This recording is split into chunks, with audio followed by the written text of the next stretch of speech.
There are ultimately 3 ways to approach overcoming anxiety. Number 1, you treat the symptoms with things like mind tools or mind techniques.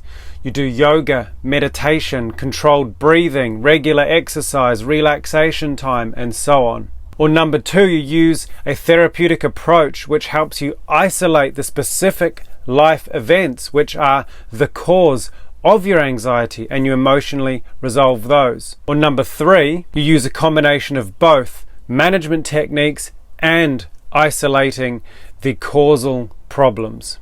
I highly recommend the third option for a number of reasons. When you learn mind tools or mind techniques, it not only helps you reduce the symptoms, but it gives you trust within yourself that you are able to take control back of your own mind, to be able to regain some conscious control over processes which are happening non-consciously. Of course, yoga, meditation, controlled breathing, these have other physiological benefits also. And then by using these management techniques, it not only helps you get some control of those symptoms, but it can get you to a point where you have enough mental clarity to be able to work with somebody who can then help you isolate the specific emotionally charged memories of life experiences which are the cause of your anxiety. And it doesn't necessarily mean this is finding some really traumatic event from childhood.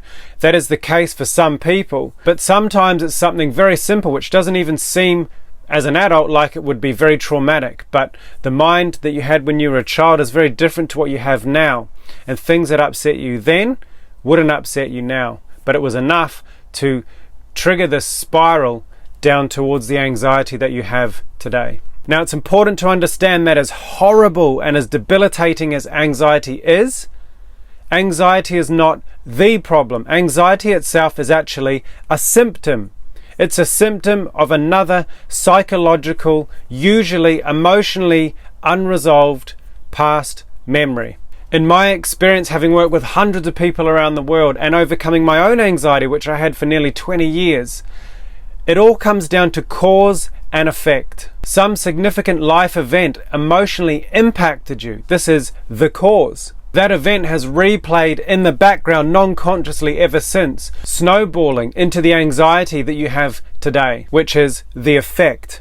Before working with me, most of my clients have tried option number 1, managing or coping with the symptoms.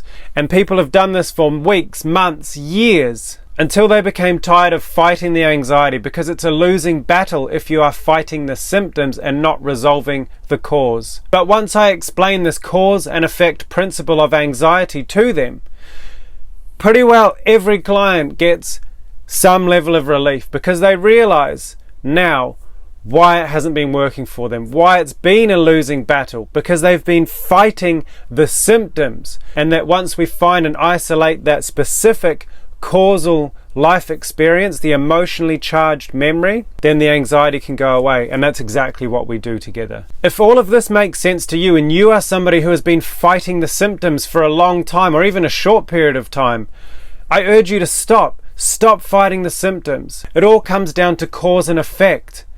Something happened to you, caused the fight or flight to be activated, and then keeps replaying it in the background, which keeps then reactivating the fight or flight response. And this becomes anxiety. Once you resolve that cause, the anxiety can stop, the brain can rest, and you can live a normal life. I really hope this has helped.